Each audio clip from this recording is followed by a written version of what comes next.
মোবাইলটি কেনার পর থেকে এখন পর্যন্ত যে অ্যাপগুলো আপনার মোবাইলে ইনস্টল করে ব্যবহার করে আবার আনইনস্টল করে দিয়েছেন, সব অ্যাপ একসঙ্গে এখন আপনি দেখতে পারবেন।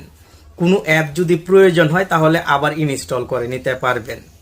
ভিডিওটি শেষ পর্যন্ত দেখে মোবাইলের এই অসাধারণ কাজটি শিখে রাখুন, কোনো না কোনো সময় আপনার কাজে লাগবে।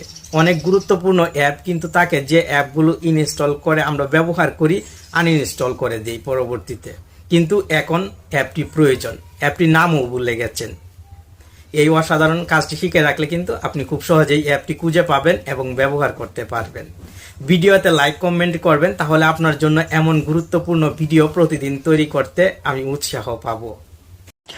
আপনার মোবাইল থেকে যে অ্যাপগুলো এখন পর্যন্ত আনইনস্টল করেছেন সেই অ্যাপগুলো দেখতে পারবেন এবং পুনরায় ইনস্টল করে নিতে পারবেন। এই জন্য গুগল প্লে স্টোর অ্যাপটি ওপেন করবেন এবং গুগল প্লে স্টোরে আপনি যে জিমেলটি সবসময় ব্যবহার করতেন সেই জিমেলটি লগ ইন করে নেবেন। অলরেডি আমি জিমেলটি লগ ইন করে রেখেছি। উপরের দিক থেকে এখন জিমেলের লোগোতে ক্লিক করব। আপনি জিমেলের লোগোতে ক্লিক করে এখান থেকে ম্যানেজ অ্যাপস অ্যান্ড ড্রাইভে ক্লিক করবেন। দেন উপরের দিকে ম্যানেজ লেখা দেখতে পাবেন, এই ম্যানেজে ক্লিক করবেন। আপনার মোবাইলে যে অ্যাপগুলো গুগল প্লে স্টোর থেকে ইনস্টল করেছেন সব অ্যাপ এখানে সিরিয়ালভাবে শো হবে। উপরের দিকে একটি লেখা দেখতে পাচ্ছেন ইনস্টলড, আপনি এই ইনস্টলডে ক্লিক করবেন এবং এখান থেকে নট ইনস্টলডে ক্লিক করে দিবেন। সঙ্গে সঙ্গে আপনার মোবাইল থেকে যে অ্যাপগুলো আনইনস্টল করেছিলেন সব অ্যাপ এখানে সিরিয়ালভাবে দেখতে পাবেন।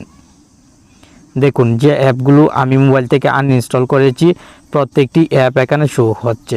খুব সহজেই কিন্তু এই অ্যাপগুলো আমি এখন পুনরায় মোবাইলে ইনস্টল করে নিতে পারবো।